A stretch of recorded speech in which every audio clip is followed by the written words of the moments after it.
Aloha guys, hope everyone is doing awesome. So over the weekend, we had a maternity shoot with this great couple that we had met from a previous baseball shoot. So what I wanted to let you guys in on is kind of how I organize, how I pick my selects, and how I take the photos from right out of the camera and then all the way through the delivery process. So something that I'm gonna do a little different for this shoot is I'm actually gonna let them choose the raw photos or choose from the raw photos so that I don't have to edit extra photos. So I'm gonna try a little bit different this time.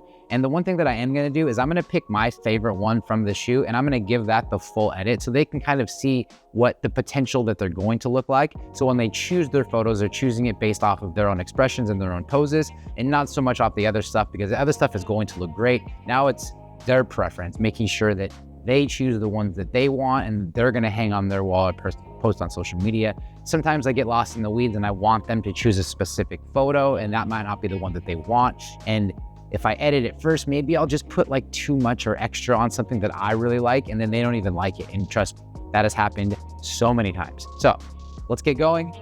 Here's my selects. Right now they're pulled up straight from the camera into Adobe Lightroom. I have them pulled up on this big monitor. I'm just gonna go through and just pick my selects basically solely off of the poses and the expressions first. Then I'll probably narrow it down from there to my favorite overall. My goal, I didn't give them an actual amount because I wanted to use this as a place for me to try this whole new system. But my goal for this is to allow them to have at least 20 photos that they absolutely are in love with. So that's kind of the goal. Let's check it out. Let's get going. Let's get organizing on these edits. So like I said, we already have it pulled up here. So what I'm usually do is I just click into Lightroom here and I just use the cursor. I just use the arrow right here and I just go right and left and that just kind of moves through. And I use flagged. So I don't know what everyone wants to use. That's just what I use. I look at here on the bottom right corner, there's a drop down. You can easily select flagged from there. And I just usually save all of mine. And I do flagged by pressing the letter P. So we're just gonna work through and I might fill you guys in on some stuff as I see, but we're just gonna continue kind of moving through right now. Yeah.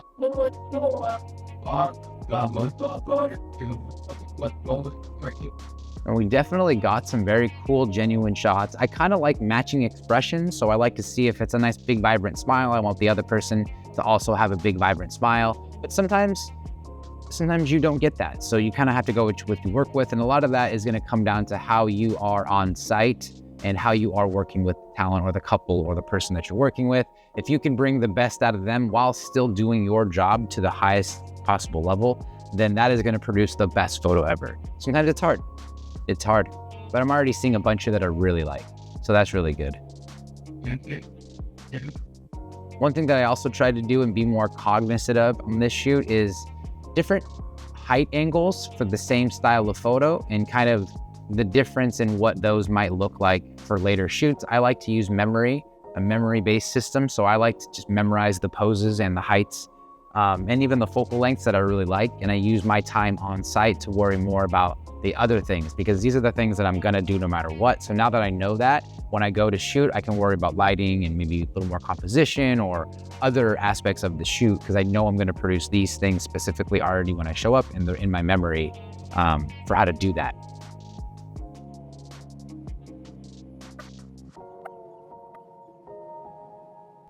Something else that I've been trying to stay away from is sending too many of the same photo. Sometimes there'll be a subtle change in the person's expression or their pose that maybe makes the photo seem a little different, but sometimes we end up just bursting off a bunch of photos and maybe they don't look that much different. So I'm trying to be more cognizant of that when I'm shooting and really not having too many of the same photo in my own camera, and then instead maybe having 3 focal lengths of that same photo or 3 height change angles of that same photo. That allows me to allow them to have a better choice, which gives us together on a shoot a better opportunity of producing really high quality photos. Because I mean, ultimately that's the total goal, is to produce the most high quality photos you can and make some sales. These ones I'm pretty stoked on, I'm not gonna lie. Me and Paulina put together some cool ideas before we went to the shoot. So I kind of knew a couple of things that I really wanted to do. And this was the first one that I really, really wanted to do. The first one that I was like, yes. And I think it's just because the lighting is just subtly different than normally what I would shoot or normally what I do shoot. And, you know, I'd like to consider myself pretty talented or savvy with lighting. So sometimes I just want to do things a little bit different.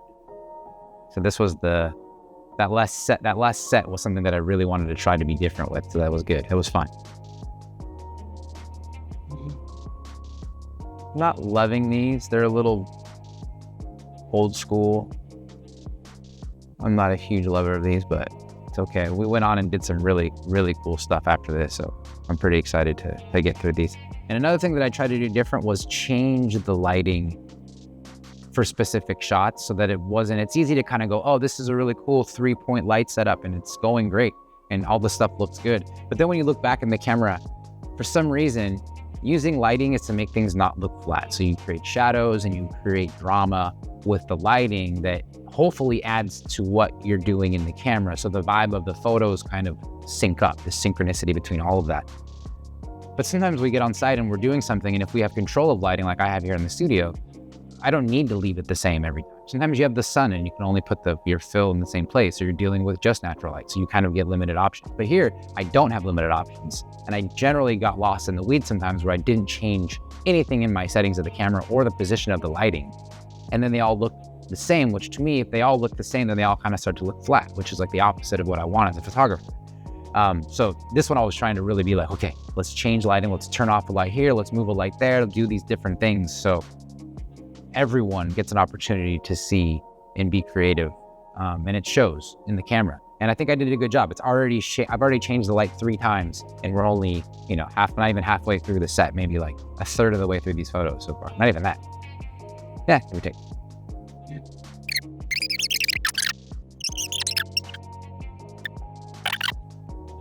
Sometimes you get these like genuine smiles where they actually laughed at each other.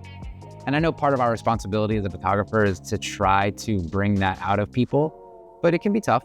You know, it can be tough. Some people aren't as easily coaxed into shooting or into being expressive in specific ways. But this was a fun shoot. These two were really cute. Maternities are always really fun. They're almost like engagement shoots because the couple is just so gung-ho during this process, an opportunity that it makes everything really fun. Weddings, it seems like they should be gung-ho, but so many times there's so much stress on the couple for the wedding that it's really hard for them to have like a genuinely great shoot.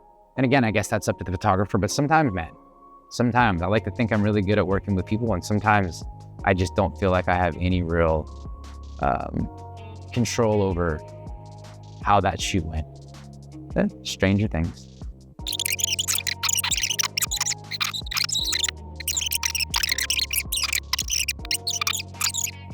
Now this might be one of my favorite shots from the shoot. This probably will be the one that I edit. I kind of knew, like, you know, we wanted to sit them on the ground. So we kind of both had that idea of sitting them on the ground. But sometimes, you know, based on the couple's like genetics, their makeup, how they look, how pregnant the wife is, all these little things kind of changes what you can and can't do when you're with them on the shoot. And this one, I knew I wanted to do. I knew I kind of wanted to go for this specific look. And the second that we actually sat them down and we did it, I was like, oh, dude, these are going to be awesome. And for some reason, I always feel like I want to thrive or try to do things at a level that you would see if it was in like a nice magazine. And sometimes I think growing up, playing and reading and using magazines for so many things around the house, that I tend to think of that as like a high level style of photography, something about the editorialness of it. But anyways, back to that kind of ties into what I think like some like fashion ads and things that you see big brands use for advertising. There's a kind of a middle ground between the two. And sometimes when I'm shooting, if that pops into my mind, if I get the vision of, oh, this will look like that, it's always super fun to do.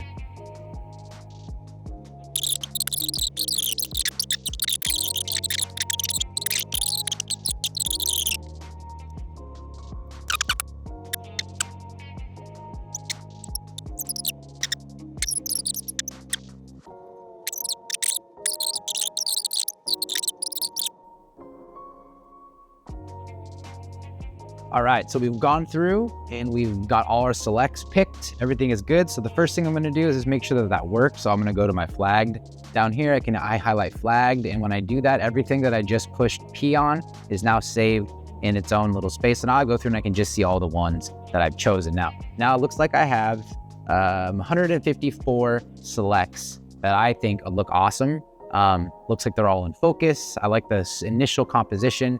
Again, they're all gonna need some work, but I'm not gonna worry too much about that because I'll do all that in the end. And what I'll do here is I'll just choose one that I really like. I'm gonna have that done to a complete edit. And then I'm gonna take all of these, we're gonna watermark them, and we're gonna throw them in our gallery, and we're gonna allow that to get uploaded. We're gonna send that to the customer. Now that that's done, I'm gonna highlight all of them, and we're just gonna export all of these into a new folder here. High quality JPEGs are fine. I'm gonna watermark it, so I'll throw my watermark on it, and I'll do a crazy one. Most people aren't gonna steal your photos if they're in a gallery for them to choose the ones they want because they still want you to edit them. But sometimes I've seen it, to be honest. I've been there, and it sucks sometimes when you go and you find out that this person, they went ahead and they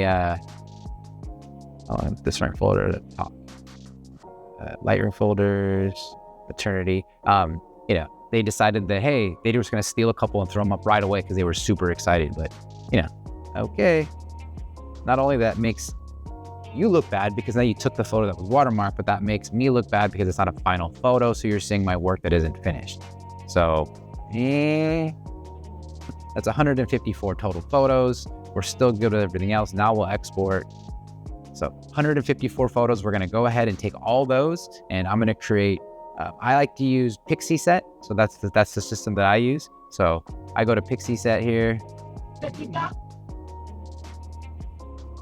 and I have a paid account as a professional client because I'm a professional. I'm gonna create a collection here. A collection is just like an online gallery that you can have it private or public and get that straight to your customer. Recommend Pixieset. It's super easy to use. It's super clean. I love their overall look of all the delivery galleries. They're super clean. So let's go ahead and we'll call this Maternity 2025, real generic. All right, so now we have everything exported from Lightroom. It looks great. We're gonna go ahead and drop it into Pixieset, and from there, we're gonna get these photos online before I do this edit. Once I get the edit up, I'll get that up on this page as well. So let's go here. I put these, Shame 5, so I put them in Lightroom folders, and my organization's a work in progress, but we're getting better. We're getting better here. So I have maternity samples, and I'm just gonna use list version is what I like to do. Make sure they're all here. There's 154, check. There's 154. So I'll just go ahead and throw these in here, upload.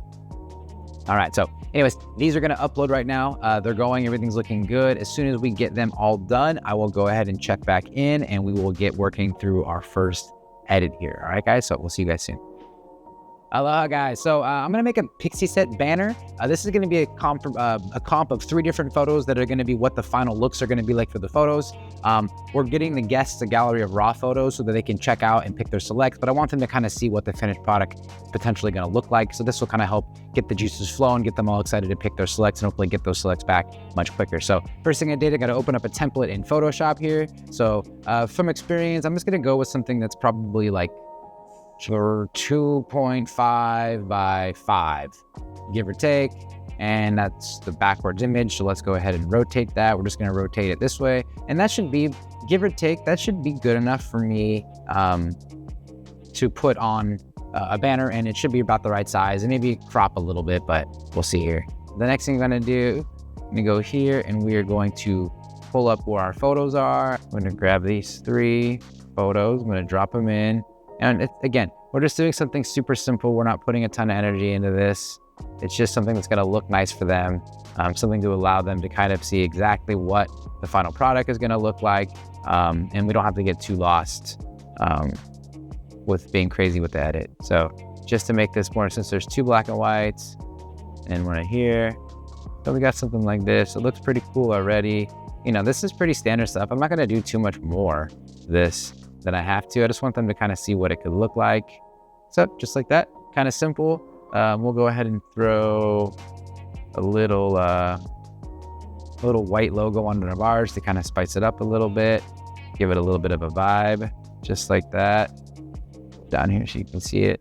Right, so now from here, if I see what's going on right now, I see the gallery looks like this. Doesn't look good yet, so we'll go ahead and close this out. I'm gonna go change cover photo, upload from collection. Oops, no, that's all right. We're gonna browse files, and I'm gonna put it in my downloads like I did. What did I end up putting it like a moron? Let's see, eternity banner, just like that. We'll upload it here. Boom, uploaded. Looks great. I'm gonna go ahead and put the title down in the bottom left, just like that. And other than that, look at this. We'll preview it here. And now we have an awesome banner. Hope you guys enjoyed that. Thank you again for checking out the video. Please like and subscribe for more content. We'll check back in with another video kind of showing off the selects that the client picked, the edit that we put on them, and then how we're going to deliver them to that final gallery. Take care, guys. We'll check you guys soon. Aloha.